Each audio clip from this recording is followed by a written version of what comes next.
Part of the purpose, and we talked about this morning, is we want to keep engaging in dialogue with each other, drawing strength and energy from each other, and bringing new people into our effort to make real the reforms we're having this discussion about. So if you see each other, that's a good thing. If we don't see somebody as we make this climb during the course of this year, one of the things we ought to do is say, have you seen so-and-so, so that we can check on each other and we can help each other and we can keep transforming together. So with that, let me turn it over to my next moderator. Thank you, and we're going to keep it rolling. All right, thank you, Dean Carroll. Good afternoon, ladies and gentlemen. I'd like to go ahead and continue to get started. Let me start by introducing myself. I'm Lydia Johnson. I'm over the Criminal Defense Clinic here at Thurgood Marshall School of Law. I have a couple of my law students here in the audience. Can you stand up? For the Criminal Defense Clinic students. And what happens is Judge Jordan was a former criminal law clinic student. Now you guys have heard the first and second panel. The first panel dealt with juvenile justice. The second panel was a provocative discussion about, incarceration reform. We're going to keep that social activism going simply because the next panel here is to talk about bail reform. We know that with all of this going on, that the bail reform is the linchpin to the infrastructure that has continually failed the citizens here in Harris County and nationwide. We know that the bail system is the one that holds individuals pretrial detention, that will hold individuals who can't afford to make a bail. So if you're talking about social activism and the individuals who are getting it started, who are implementing it, who are being a part of it, that's a part of our panel. Let's start by introducing our first panelist.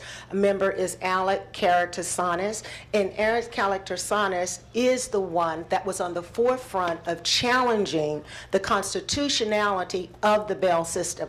We're going to have him tell us about the story, the status of the bail reform and the lawsuit here in Houston. We also have Judge Michael Fields. Judge Michael Fields was initially a part of the cabal that didn't see the bail system reform. And so as a result of being enlightened, he's on the right side of justice now, and he's working tirelessly to make sure that that take place. But more importantly, we have the Honorable Daryl Jordan, who indicated that he was a former student of mine in the criminal law clinic, and he's gone on to do wonderful things, but he is the judge and the presiding judge of the misdemeanor court, and what they have done has been absolutely outstanding. And outstanding simply because they broke with the decision that the former judges made, and they decided to do the right thing in terms of bail reform justice. So let's go ahead and begin. Alex, you want to start by telling us a little bit about the lawsuit challenging the constitutionality and where we are today? Sure, thank you so much. It's a real honor to be here. I think before we talk a little bit about the bail system in Harris County, I think it's very important anytime we have a conversation about these issues to put them in a little bit of context. So we have an American legal system that is putting people in cages at rates that are unprecedented in the recorded history of the modern world. They're unprecedented both in our own history. So if you look at our country's history from the late 1700s until about 1970, our incarceration rates looked like this. And then about 1970, they went up like that. And we're now 5 times our own historical average. So we're putting human beings in cages 5 times at the rate that we did for a couple hundred years of our history. Another point to make about that is that no other society in the recorded history of the modern world has ever even attempted this kind of achievement. And so I think you have to think about that as an incredible bureaucratic achievement, because it takes a lot of systems and people and money to take so many human beings from their families and schools and churches and jobs and communities and process them with handcuffs and police cars and lawyers and probation officers and parole officers and jail guards into cages. And that is when we talk about the criminal justice system, I don't use that term, I say criminal injustice system or criminal legal system. When we talk about, or the criminal punishment system, you can choose. When we talk about that system, we're actually talking about an enormous bureaucracy. And one of the things that we've seen here in Houston is it's incredibly difficult to change that bureaucracy, to get it moving in a different direction, because its main goal is to process bodies. So I want to preface it with that. The second thing I want to preface my remarks with is this isn't just some random collection of people that are being thrown in jail. It's very particular people. It's poor people and people of color. That when you look at the history of the American criminal legal system, it is designed as a mechanism of control and oppression for certain groups of people in our society. I don't think you can have any discussion about the bail system in Harris County or Dallas, where we've also sued, or New Orleans, where we've sued, or St. Louis, or California, or any other places that we work. You just can't have this discussion without acknowledging those two things. So I think it's central to how you think about fixing the system. If you think that the system is operating in good faith and trying to just make a few little tweaks to make itself do better and to lead to a society where we can all flourish and have a holistic sense of public safety, then you might have one set of ideas about how to change it. But if you think that the system's fundamental goals are to perpetuate a system of racial injustice and to control certain people in the population and to process efficiently as many bodies as possible, you're going to have a different set of reforms that you're going to propose. And so I'm in that latter camp. I think that the system is a giant bureaucracy that needs to be dismantled, not tweaked. And so that's how I've approached all of the legal work that we've done all over the country, whether it's the case that I'm doing in Ferguson, or the cases I'm doing in Georgia, Alabama, Mississippi, and Louisiana, or the Harris County bail case, or the Dallas bail case. So we came to Harris County in 2016, and we began working with Tarsha Jackson here, and TOP, and other amazing advocates here in the Houston area, and we saw things that really horrified us. So in the 5 years prior to our lawsuit, 55 human beings died in the Harris County Jail who were being detained because they couldn't afford money bail. And but we also had a lot of people who were interested in changing that, right? There's been really great leadership, for example, from the Harris County Sheriff, Ed Gonzalez, and his staff, who've said to us on numerous occasions, we don't want to be caging people because they can't afford money bond. We think it's bad policy. We think it's unconstitutional. We had support from people in the Harris County DA's office. We obviously have a lot of disagreements with what the DA's office does on a daily basis, but on this issue, they supported our lawsuit. We had incredible support from the community, and we had initially one judge who supported our efforts, and then we had two judges. So I'm interested in hearing them talk a little bit about that. I just want to very, very briefly describe what I mean by the constitutional violations that we saw in the Harris County Jail. So in Harris County, if you were arrested for an offense, you were told after your arrest, you are free to go home. Basically, no matter what you're charged with, you're free to go home. And at the jailhouse door, they say to you, but you can't leave unless you hand us some cash.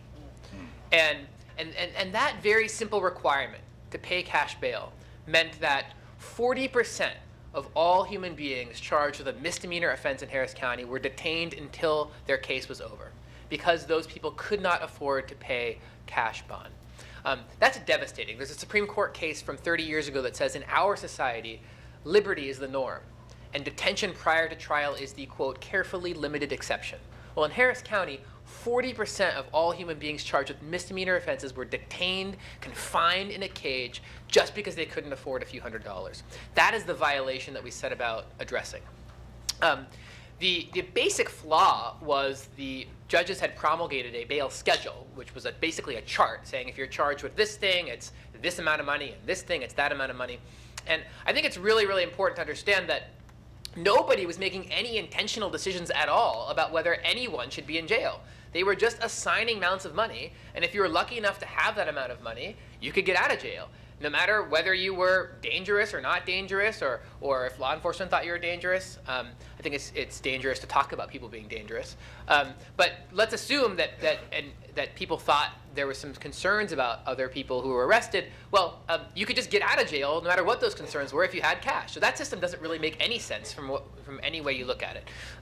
So what we sought to do was to try to make the system much more intentional. What our federal court case has really all been about, boiling it down to one or two sentences, is in any person's case, is there a really good reason that we have to keep this person in jail? And if there isn't a really good reason that we have to keep this person in jail, that person should be released immediately.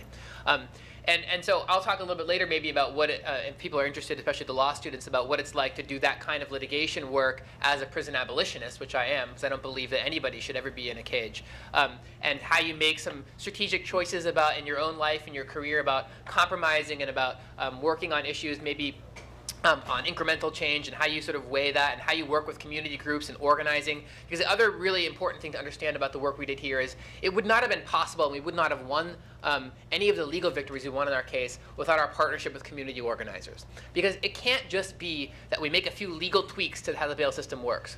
Because the bail system was designed to process people, and if we just make a few tweaks, the legal system's going to find a way of reproducing the same mechanisms of oppression in a different form. So we have to change the cultural narrative. We have to build power in communities that demand something different. Otherwise, and this is the last thing I'll say initially, we're going to see what happened in California, where we had a similar legal victory, and we struck down the state's money bail system, and a bunch of the system actors got together and they passed a new state law, which I think we might be seeing in Texas as well soon if we're not careful. And the state law got rid of cash bail, which is great, right? Because nobody wants the cash bail system.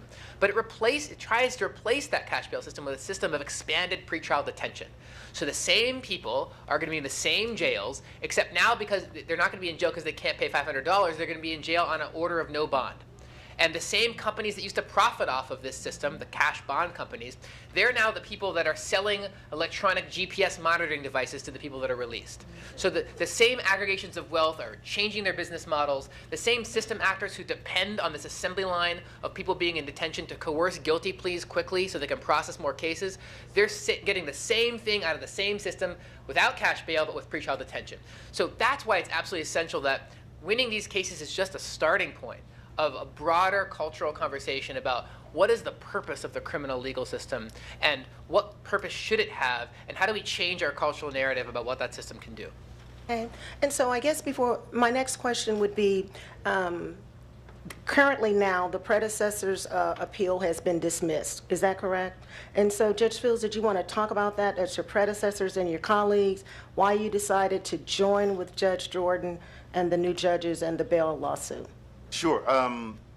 You know, I'm glad that the lawsuit was dismissed. I thought that it was a bad idea, and the right result is happening. I don't want to steal any of your thunder, Daryl, and talk about your You made it happen. your press release, but you know, the new judges have just implemented a rule that essentially eliminates money bail in most circumstances, and that's going to hit the paper today. Give a round for that. And so when you ask, well, you know, Mike, what was your road to Damascus moment? I grew up in this system like a number of people, as a young prosecutor with you at the DA's office, as a young criminal defense lawyer, and you're indoctrinated into a system that's broken and told that it's right and that it's the appropriate way for things to happen. There's a reason why Alec is suing all over the country, because the system was broken and is broken all over the country. And when you're in a position where you think what is broken is fixed, you have a warped sense of reality. It's not until somebody comes along with a different point of view altogether, both Alec and Daryl, and you start to listen to that point of view, that you change your mind. So the community organization, the community efforts that you guys are engaging in, it's critical. You think you're screaming at a wall, you're really changing minds. And I think more importantly, Thurgood Marshall School of Law is going to make a great difference in how our criminal justice system operates going forward, because the professors there don't teach the students to think the way that the professors at, say, a St. Mary's in San Antonio, which is a very conservative private law school, teaches its students to think. That's how our system was allowed to stay broken for so long and be run by so many very smart people, is that they were taught stinking thinking. TSU is teaching a different way of thinking, and that's critical. And so, you know, basically for me, my road to Damascus was having, after 18 years of being the only African American in the county criminal courts, 100% more African Americans in the county criminal courts. Daryl. So when he came, we doubled our number. And, you know, it would, for me, it was kind of like seeing Rosa Parks sitting on the bus when Daryl stood up against this bail lawsuit. If I was one of the brothers who said, yeah, I know you're getting off the bus, Rosa, but I got to get to work, I'm going to get on the bus, then I would be the biggest sellout in the world. I couldn't let this brother fight this fight and not get in it with him. Otherwise, I would have been just like the guy who got on the bus after Rosa sat down. And so if you wonder why I made the change, that's why I made the change. Because a change driver came in. So, change driver? Well, change driver is Judge Jordan. Let me say, Judge Jordan has been consistent from when he was a student. He challenged everything. And as a result of being at the criminal courthouse, I can tell you from day one, he turned everything on its head. He came in challenging the normal policies, and as a result, he is the change driver and is making significant changes. Can you talk about being that, blazing that trail for everyone, Judge? Yeah, I'm gonna jump to that, but I need like 30 seconds of personal privilege since I am a graduate of Texas Southern University. I got my James Douglas boots on, but sitting in the back in front of me, Alan Van Fleet and Mark Carrero have taken on the bail bond lawsuit case for free. My counterparts spent $9 million of your tax dollars to keep poor people in jail. And then sitting on the front row right here, Judge Lupe Salinas was my criminal law professor in law school. The moderator here was my criminal clinic professor. And then I was surprised to see my first colonel in the Army Reserves, Colonel Bernard Shealy, who was a renowned public defender. So it's all these people came together to shape me to be the person that I am. When I was a 1L, I started a petition drive to change things I didn't like at the law school. This is just who I am. And so as I learned more and the power that I had when I got on the bench, then I just chose to exercise the power that I had. And it was never with the intention to do anything great. It was just what I thought was right. And that made it so much easier. And I'd love to hear Alec speak because it's just like, it's motivating. Alec went to the second best law school in the world because Thurgood Marshall's the best. But when he graduated from law school, instead of taking a big firm job and making $200,000, $300,000, $400,000 a year, he chose to go into public interest law. And now he is traveling the country, bringing about change. And for me, it's almost like people of color have forgot the civil rights movement. It's like we made it. Just because we go out and get into our Porsches and have tailor-made suits with our names written in them, it's like, hey, we don't need to do any of this stuff anymore. You know, so I'm thankful that Alec has dedicated his life and made it his purpose to pick up a fight that we have forgotten. And so if you take nothing else from me today, take that we need to join the fight for civil rights. You know, people have called this case the biggest civil rights case of our time. I'm happy that we're settling the lawsuit at the end of this month, but there's a small part of me that wishes this case had gone to the Supreme Court.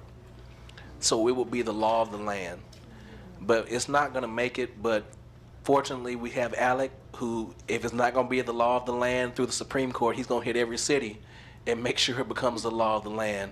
But we need to wake up and go back to our roots. I always think to myself, if I was alive during the civil rights movement, would I have been on the front line? Would I have sat at the counter at Woolworths?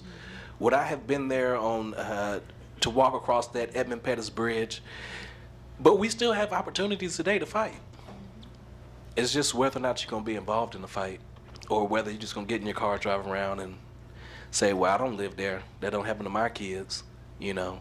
So, but that's my words. But today, somebody should go tell the dean today at the law school we're having a press conference at 3:45. I don't think he knows. I just made that up and put it on the press release. But at 3:45 today, we're going to announce that basically cash bail is still there, But to get to cash bail, you have to be in one of 4 specialized categories. And we estimate that is going to be less than 10 to 15% of the people. Otherwise, you will get a pretrial release bond. The DA has already said publicly that she's willing to do cite and release, and we're going to be pushing her on that to go to cite and release. We got to work with other people because it makes no sense to get arrested just to come down to make the sheriff's office release you. So we will go to a system of simply citing, giving you a citation, letting you know when your court date is. And when you see anybody in the news talking about a PR bond, this is the first piece of analysis you have to do. When they say this person was released on a PR bond and did XYZ crime, if it weren't for PR bond, this never would have happened. So then the next question you have to go through in your analysis, okay, so basically what the reporter or whoever, the head of the police union, what they're saying is if this person had $300, they would then be safe. $300 changes people's way of thinking. $300 takes you from being a person who allegedly broke the law to somebody who's now a law-abiding citizen. That's also saying everybody in River Oaks who gets arrested, they're safe people. Everybody who gets arrested in a place where I grew up in the hood, they're dangerous people. So be careful when you see this stuff, because without a doubt, somebody that we release on a PR bond is going to go do something bad. I mean, it's just bound to happen. Just like people who are on cash bonds do something bad. And so I ask that you keep that in mind, and with that, I'll be quiet. No, you're doing just fine. So, Alex, we had a question from one of the students, and it was, I think it was from Miguel Sarkis. He says, you categorize yourself as being a prison abolitionist. With that being said, how would you recommend punishing wrongdoers and keeping violent offenders away from the general population? Yeah, so I appreciate that question. I think it's the wrong question, but I'll try to answer it in the course of answering what I think is the right question. I think that the right question is to think about how we create a society where there is less violence, where there is more connection to other human beings, less desperation, less poverty, less need. I firmly believe that the number of human beings who are sort of incorrigible people who are definitely going to hurt other people is exceedingly small. The vast, vast, vast majority of people in our criminal legal system are there for reasons that are easily preventable by a modern society. They're there because of trauma and abuse that they've experienced, because of poverty, because of racism, because of the ineffectiveness of our social systems and social services networks. And so what I ask most other people who ask me this question is, well, what evidence do you have that putting a human being in a cage is going to make anyone less safe? Every major academic study of the issue has concluded that putting people in cages does not deter criminal activity, because when someone commits a violent criminal act, they're rarely thinking, well, geez, if I do this, I'm going to get 17 years under Texas's new statute instead of 16 years under the previous statute, so I better not do this. That's just not how crime occurs, in my opinion. Moreover, putting people in cages, and you have to remember, we're not just talking about the prison sentence. We're talking about an incredible expenditure of resources from a society to police, to prosecute, to defend, to jail and imprison, to monitor on probation and parole. These are all, and you have many states like California where there's more money spent on caging people than on education. So you have to understand, we've made discrete choices as a society. The other thing I would say is that it's not the case that Americans are 5 times more violent than they were 40 years ago, or 50 years ago, or 60 years ago. It's just public policy choices that we make. So I think that we create and produce crime through our persistent failure to address sort of enduring and systemic social ills. So I guess the main point I would make is, we can bracket. Let's say that you do think that there's 2 or 3% of the population that are just predators. You know, most of those predators are probably like Wall Street bankers, and they've learned how to be predatory without actually committing violent crime. They just cause all kinds of foreclosures and disease and death and illness in other ways. But let's imagine that there's 2 or 3% of the population that are just sociopaths and predators. Let's bracket them. Let's fix the rest of the system with the 97% of the people. Then we can argue about what to do in those very rare cases where we just can't do anything and so then I would say there are other ways of handling it. Like if you look at some other countries, their cages don't look anything like our cages. Like if you go to Norway or Germany or many other countries in Europe, their high security facilities don't have walls or guards with guns. They have open fields and gardens, and they look much more like college dormitories. And the goal in those places is to treat people humanely. And that is how you might, in my very brief response to this question, that's how one might go about thinking about how to handle this issue. We clear out 90% of what the current criminal system is doing through changing the way that our society approaches mental health and public health issues, through changing the way our society approaches income inequality and neighborhood segregation, through policing reforms, right? And then for that small category of people, we think about other ways of treating them like human beings that aren't subjecting them to an additional torturous caging. And I think that is how I usually respond to that. And so I think what most people first say to me when they hear I'm a prison abolitionist is they say, well, they want me to, well, what would happen if we just got rid of all the jails and prisons? There'd be criminals everywhere. The fundamental failure of that point of view is that they're imagining a society that looks just like ours does now without jails and prisons. What abolitionists imagine is a society that looks so different that we don't even really need jails and prisons. And I think that's the fundamental reason that I think the question is sort of the wrong one. Okay. Do you have a tweet question over there we need to ask? No. Okay, so one of the questions that one of the students wanted to know, Alex, or judge, or either one of the judges, because they hear bail, but they want to know the constitutional basis in which you challenge the bail system. Could you explain that? Equal protection. Okay. Basically, I saw this as one cruel and excessive, and equal protection as the two chief arguments. The 14th Amendment of the Constitution requires that the laws apply to all persons equally. That's not the case when a person who is wealthy can get out of jail for a crime that is committed by a poor person who has a same or similar criminal record. So if we're both equally situated, one person has money, the other person doesn't have money, the guy with money gets released, and the one without money stays incarcerated, that's not equal protection of the laws. Bail, money bail, in and of itself can be considered excessive if you're poor. If you don't have any money, then any amount of bail is too much money to pay. So there has to be a system that affords people the ability to get out of jail without the use of money as a security. And of course, we're hearing now people say these are unsecured bonds. I disagree with that language. I don't believe that these bonds that are being used now, especially by my new colleagues on the bench, are unsecured. They're differently secured. So as opposed to using money, you use the power of persuasion, you use a condition, you use any number of other things that can work equally as well to secure a person's attendance at court and eventually trial. It just isn't money. Yeah, and I think it's important to note that 85% of the people who remain in custody plead guilty within 3 days. Because you think you get pulled over, that means your car's impounded, more money, you're losing your job, who knows where your kids are. And so those people just want to get out.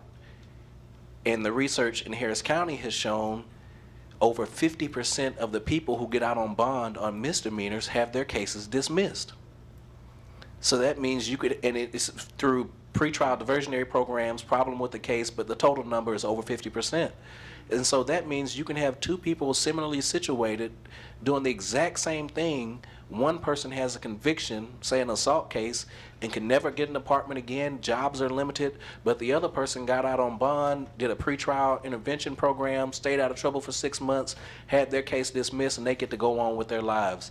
I guarantee if you hung around, if we could go back in time and look at what we were doing when we were 17, 18, which is an adult in the state of Texas, and had cameras following us, many of us, well, I know I wouldn't be here right now. I'd have some type of record doing something that I never got caught for.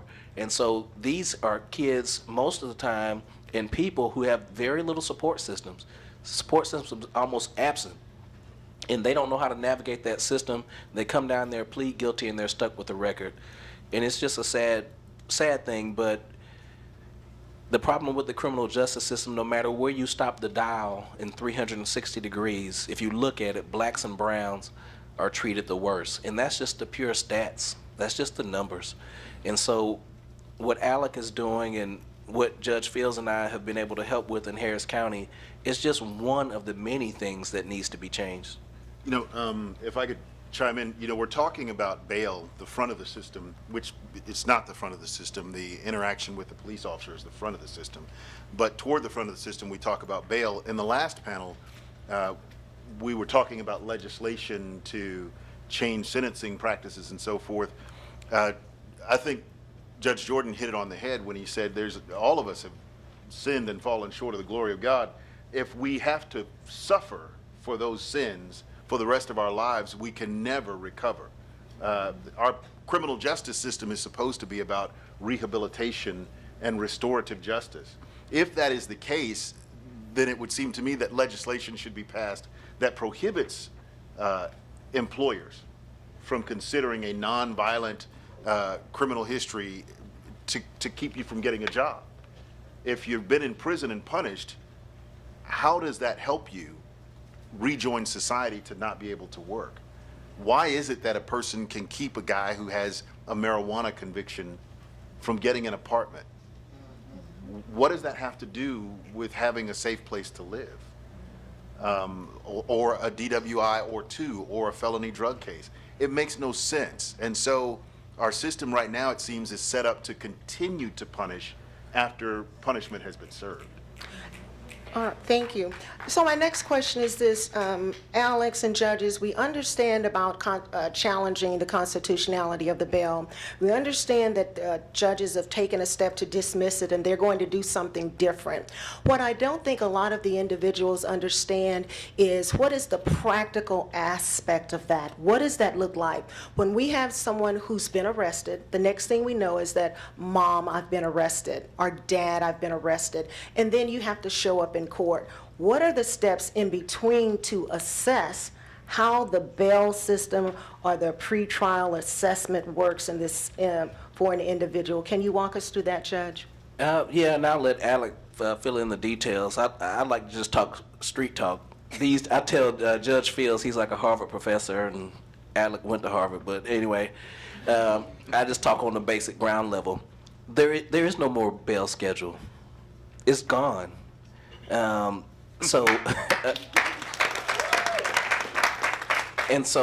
then we don't use the PSA. The PSA is a pretrial assessment screening tool that basically looks at you and goes off of your criminal history and some other 8 factors, and then it gives you a risk score of reoffending.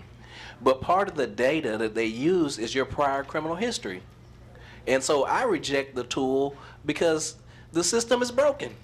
So if we're saying we're changing our bail system because you had people who are perhaps pleading to crimes they weren't guilty of, now you want me to use a tool that takes that same flawed information and assess their risk? So we reject it.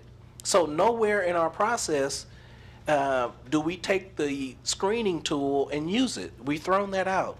We've thrown out money bail, except for very small cases. And so now what it will look like, and honestly, I don't know what it will look like because we just passed it last night. But we have a 30-day process where we're working with the sheriff, working with the DA, working with Alec, and coming up with a way to implement the things that we want. But the way we anticipate is until the DA starts doing cite and release, is somebody will be arrested.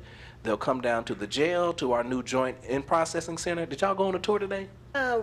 I had to come here today, Okay. so I wanted to talk to you about rescheduling it, Okay, Judge. we'll do that. Thank you. Okay, so we just opened up a multi-million-dollar in-processing center.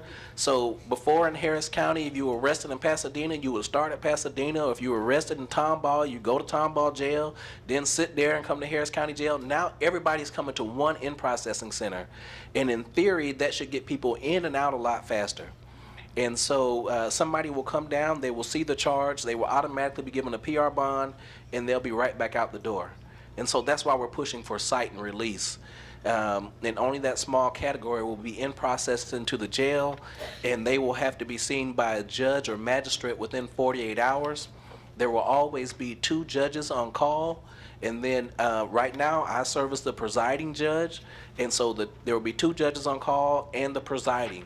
So shouldn't be any case where anybody is in jail longer than 48 hours.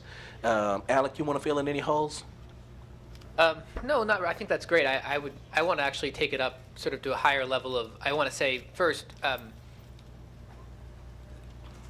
the same constitutional problems that we saw in the misdemeanor system here every day are happening every single day, including right this moment in felony court in Harris County.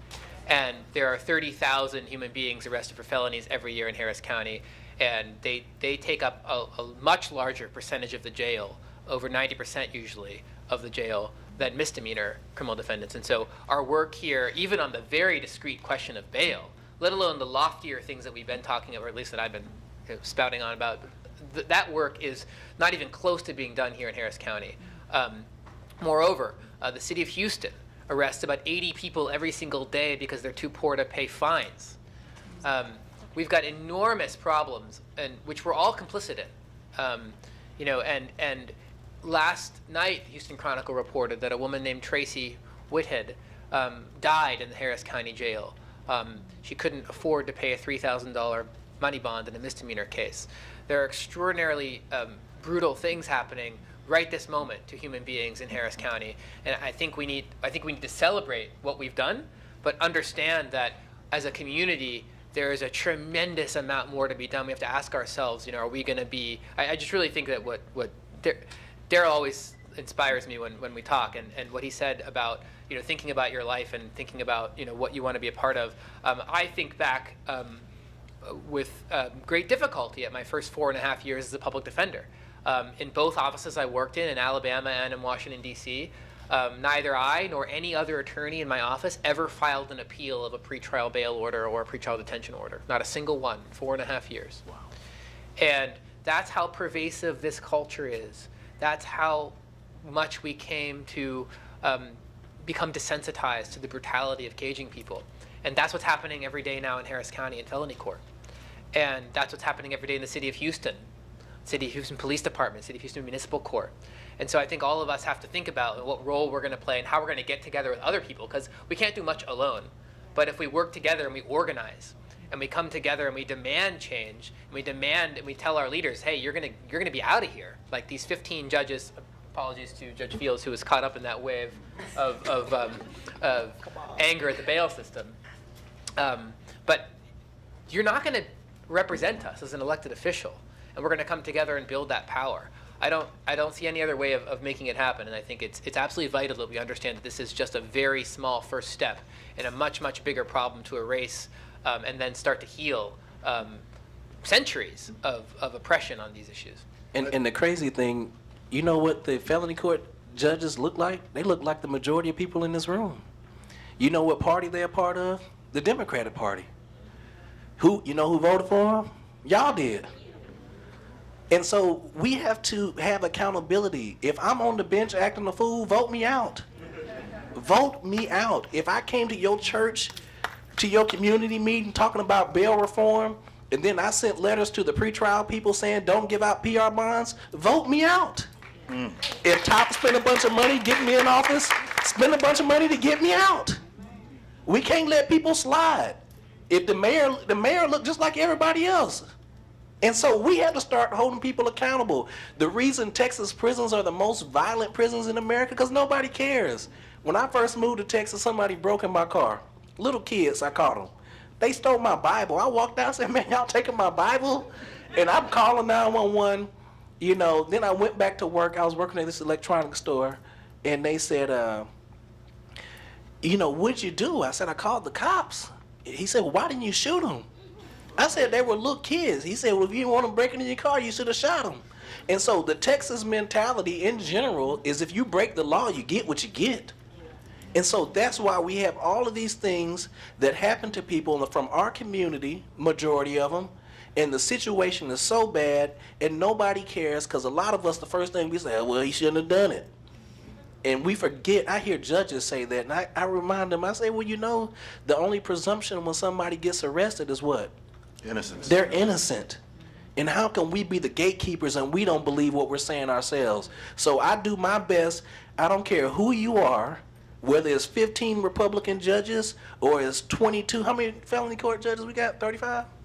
There's a ton. Whatever. I don't care who it is or what party you're a part of, because I can't sleep at night knowing that I didn't call you out publicly.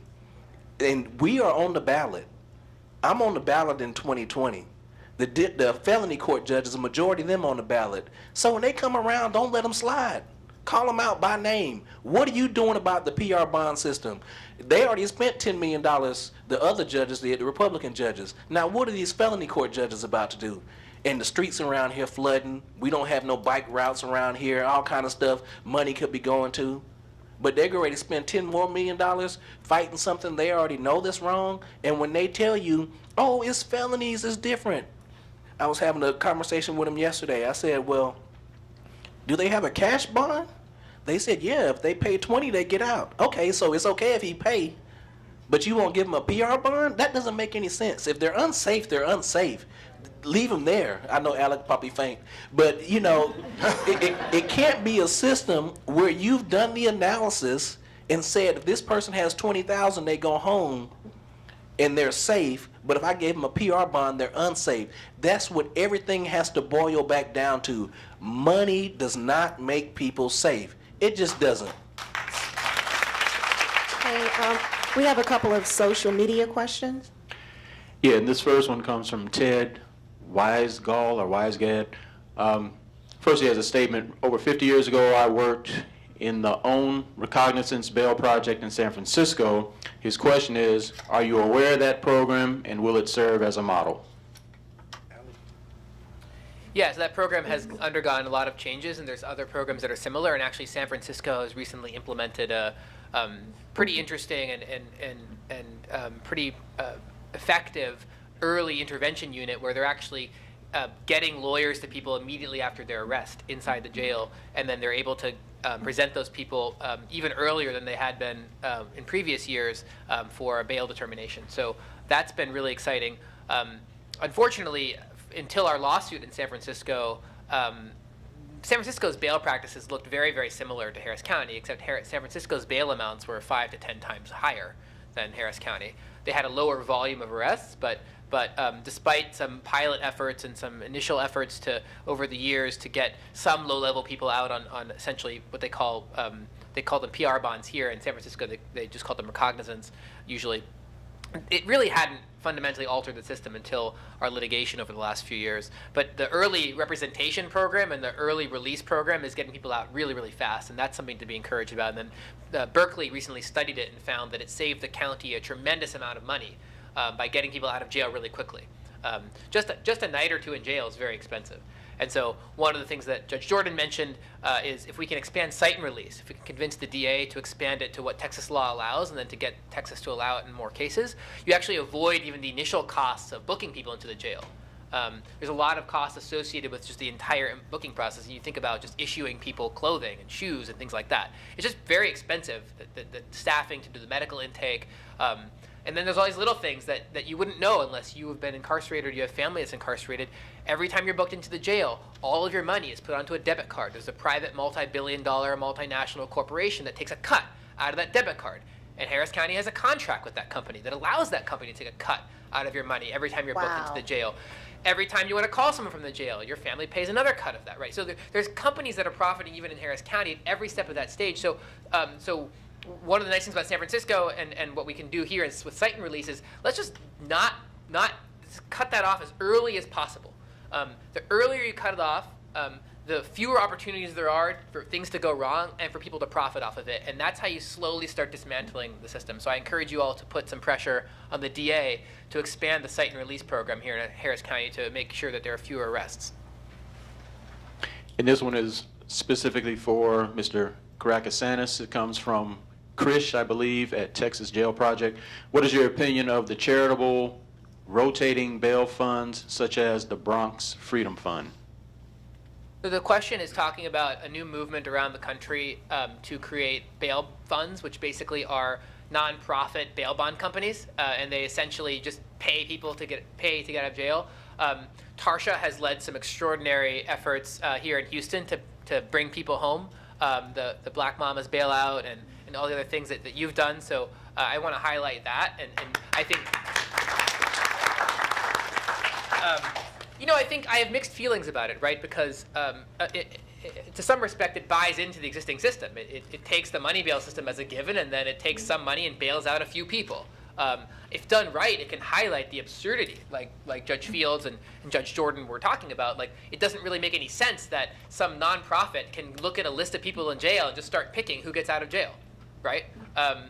So Tarsha Jackson can be sitting at home with a pile of money that the community donated and say, oh, there's 30 women here who we want to get home for Mother's Day. I'm just gonna free them all.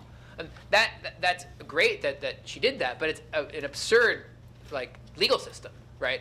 And so I think the bail funds can contribute to that, and they also have been really good at collecting data, and they've actually proven through the use of hundreds of thousands of these cases around the country that having a secured money bond amount, like a cash bond, doesn't actually increase your likelihood of coming back to court. It doesn't make you less likely to commit new crime. And the bail funds have been proving that this argument that the old Harris County judges made, that you need some skin in the game, some money in the game in order to convince you to abide by the law, that argument is ridiculous, and it actually isn't borne out in practice. So the bail funds have been good in that respect too. I don't think they're the ultimate solution, though. The ultimate solution has to be a little bit deeper. Okay, any other social media question? There is one other from Omar Martinez. Mr. Caracas, you're a very popular person. He asks, can you elaborate under what constitutional grounds have you challenged the cash bail system? Yeah, well, popular in certain rooms, very unpopular in other rooms. Just came back from New Orleans where we sued all of the judges and the sheriff and the DA and 10 individual DAs, and not very popular in New Orleans. Yeah, I mean, I think that the basic claim is, as Judge Fields described it, you have an equal protection and due process right not to be thrown in a jail cell just because you can't pay. The Constitution has said for many decades that if the government wants to do that to you, it has to have a hearing where it gives you notice of what it's going to do, a lawyer to represent you, and it has to make an intentional decision that there's nothing else it can do but do that. It has to assert that it has some serious, compelling interest. So that could be either protecting the community or preventing your flight from prosecution. So it has to determine that you're some risk to either of those things, and then it has to determine that there's nothing else it can do short of jailing you, which is a very hard finding to make because there's lots of other things that we can do to help people get back to court. We can give them text message reminders to come to court. We know from other counties, when you start texting people to remind them to come to court, they come back 95, 96% of the time. The vast majority of people who don't come to court, they're not coming to court because they're trying to flee to Panama or Switzerland because they got arrested for driving on a suspended license. They've got crises going on in their lives. They've got childcare. They've got jobs they can't afford to lose. Maybe they don't keep a Google Calendar telling them to come to TSU on January, whatever date today is. I don't even know what day it is and what city I'm in, really. But that's why I have my Google Calendar. It told me, like this morning, I woke up in the hotel room. I didn't remember what city I was in. I looked at my calendar. It said TSU panel, 11 a.m. So I was like, oh, good, I'll be there, right? And I had the address. But like, if you're arrested for a misdemeanor offense, let's say you're a person who doesn't have a home or you're dealing with drug addiction, and some officer says, well, your next court date is March 3rd at 4 o'clock and at building X of the Harris County Court, it's not surprising to me that a lot of people aren't able to make it to court. And so we found that there's lots of other things you can do short of jailing someone. So the finding that you have to make, that it's absolutely necessary to detain a person, should be a very, very difficult one to make. And there's a whole spectrum of, for very, very extreme cases, you could even order the person to home confinement and be with their family. Or you can order them to go to work and then to go to home. And they can't do anything else. Like, that's what we used to do in the federal court system when I was a public defender there. So now, I don't advocate the use of those more onerous conditions other than in the most extreme cases where the person would otherwise be in a cage. But that's to give you some sense of how hard it should be for a judge to order someone into pretrial detention in the Harris County Jail. Okay, we have another social media question. Yes, this is the social media of index cards. It's a question for Judge Jordan. If PSA will not be utilized by judges to determine pretrial release, what factors will now be taken into consideration to make a pretrial decision? Well, the way Texas law is the way Texas law is set up, we are not allowed to preventively detain anyone. All misdemeanor cases must have a bond set. All right, except for a very rare case where you violate a family violence case, then we can hold you without bond. But then you have to have a trial in a certain amount of days. The state has to be ready or you go home. So basically, in every, except for that carve out, in every misdemeanor case, you have to be given a bond. So, And our maximum bond is $5,000. yes. So what type of analysis needs to go into it? Everybody go home. Right. If you got money, you go home. Right. That's what it boils down to. When you go out to buy a car, when I was just living the high life and went and bought a $140,000 car, I love my Porsche. I think about it every day. You know, I had to sell it because I was trying to be a responsible adult. But if you have more money, then yes, I should be able to get 0 to 60 in 3.9 seconds and pass you up. You know, I should be able to have $1,000 alligator boots on because I have more money. But when it comes to education, money shouldn't determine what type of education you have. Money shouldn't determine what type of health care you have. And all those they do. You got better money, you get better health care. You got better money, you get better education. But when it comes to your freedom, as long as I'm down there, money is not going to play a factor in whether you go home or not. We can't have that type of system. And until everybody gets upset when you think about the fact that some people go to jail, get out, Mr. Durst, and you get to fly around the country allegedly killing folks on your private jet because you have money, but then you have somebody who's homeless who keeps hanging out at the Wendy's up the street and goes to jail and they have to sit there because they don't have the $5,000 to get out. That's wrong. And that should shock the conscience of everybody in here. And so, yeah, they go home. Well, one addition is that you might use those tools or tools like them or other analysis to determine what support and what conditions to give people. So, for example, you might see that someone has had trouble making it to court in the past. That's not a reason to detain them, but it might be a reason to give them a social worker, or it might be a reason to give them a referral to someone who could help them with housing, or it might be a reason to give them a phone. But what we're doing in some jurisdictions is for people that don't have phones, you give them a phone, and you say, we're going to text you on this phone to remind you of your court date. And you can use the phone for other things in your life, to set up housing and whatnot. Or maybe it's someone who needs a social security card or a birth certificate because they can't get their benefits until they get those things, but they don't know how to navigate those systems. So, like, there's other, sometimes these tools can identify people who have certain needs. That's why I like to call them needs assessment tools, not risk assessment tools. It's not that we're not assessing people for their dangerousness. We're assessing people for what they need from us to help them avoid being arrested again in the future. And so I think that there are some ways to use those assessments. It's just not in the way that they've been used, which is to determine who should be detained. Yeah, and I just got an email from one of the people at the DA's office, and they're watching, and they said they are excited about our efforts to start cite and release. So, ma'am, I will be contacting you tomorrow. We have one last question. And not a question, but a comment from Ms. Mindy. She says, we need to be the gatekeepers for bail reform. This means all hands on deck, irrespective of race, ethnicity, age, gender, etc. Let the church say amen. Amen. All right, I'd like to wrap up by saying that Judge Jordan and the panelists have made it clear that we can, on the ground level, make our voices heard with the ballot box. When we have judges who are coming to seek our vote and we can ask the hard questions and they don't give us the right answer, we know the action to take, correct? You tell them to show you their record. Bring their numbers. It's public data. Alec has it. Okay. All right, let's give our panel a round of applause. And we'll take a few minutes so that you can come up and ask questions and get ready for the next panel. Thank you. Thank you, Judge.